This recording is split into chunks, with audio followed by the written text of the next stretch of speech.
দর্শক, ষষ্ঠ উপজেলা পরিষদ নির্বাচন 2024 চাঁদপুর সদর, হাজীগঞ্জ এবং শাহরাস্তিতে আজ সকাল 8টা থেকে ভোট গ্রহণ অনুষ্ঠিত হচ্ছে। দর্শক, সকাল থেকে চাঁদপুর সদর, হাজীগঞ্জ এবং শাহরাস্তি উপজেলার কয়েকটি কেন্দ্র আমরা পর্যবেক্ষণ করে যেটা দেখেছি সেটা হচ্ছে যে সকাল থেকে ভোটারদের উপস্থিতি কিছুটা কম ছিল। বেলা বাড়ার সাথে সাথে ভোটারদের উপস্থিতি কিছুটা লক্ষ্য করা যাচ্ছে। দর্শক, এই মুহূর্তে আমি অবস্থান করছি সুহিলপুর ABS ফাজিল ডিগ্রি মাদ্রাসা কেন্দ্রে।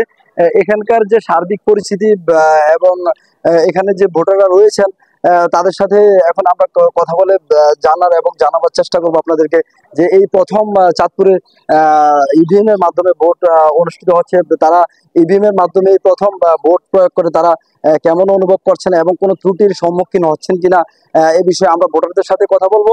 এবং এখানকার যে প্রিজাইডিং অফিসার রয়েছেন এবং আইন শৃঙ্খলা বাহিনীর দায়িত্বে রয়েছেন ওনাদের সাথে কথা বলে আপনাদেরকে জানানোর চেষ্টা করব সকাল থেকে এই পর্যন্ত কোনো অপ্রীতিকর ঘটনা ঘটেছে কিনা। আপনি EVM এর মাধ্যমে ভোট দিয়ে কেমন অনুভব করছেন? আলহামদুলিল্লাহ ভালো। কোনো ত্রুটির সম্মুখীন হয়েছেন? জি না।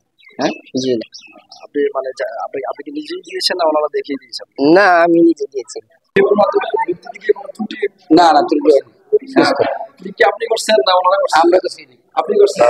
দেখা দিয়েছেন তাহলে? না, আমার বাইরে দেখা দিচ্ছে আর কি, ভিতরে যে আমি একলাই দিচ্ছি। বাইরে দেখা দিয়েছেন? খুশি? EVM এর মধ্যে খুশি? খুশি। হ্যাঁ, খুব ভালো। কোনো ত্রুটির সম্মুখীন হয়েছেন? জি না। এখানে এই পর্যন্ত কোনো অপ্রীতিকর ঘটনা ঘটে নাই। সুন্দর এবং সুষ্ঠুভাবে সুষ্ঠু পরিবেশে সবাই ভোটাধিকার প্রয়োগ করতে পারতেছে এবং সকলের সার্বিক সহযোগিতা আছে। এই কেন্দ্রের যারাই আসতেছে এরা সুন্দর সুশৃঙ্খল ভাবে আমাদেরকে সহযোগিতা করে এবং ভোট দান চলছে সুন্দর মতো ভাবে এবং আমাদের কাস্টিং এর হার এই পর্যন্ত 5%। আমরা আরেকটা বিষয় আপনার থেকে জানার চেষ্টা করবো, সেটা হচ্ছে যে এই প্রথম চাঁদপুরে EVM এ ভোট গ্রহণ অনুষ্ঠিত হচ্ছে। তো এই সকাল থেকে এই পর্যন্ত মানে কোনো ভোটার আপনার কাছে এমন কোনো অভিযোগ দিয়েছে কিনা যে ভোট দিতে গিয়ে তারা কোনো ত্রুটির সম্মুখীন হয়েছে বা সেটাকে তারা কঠিন মনে করছেন?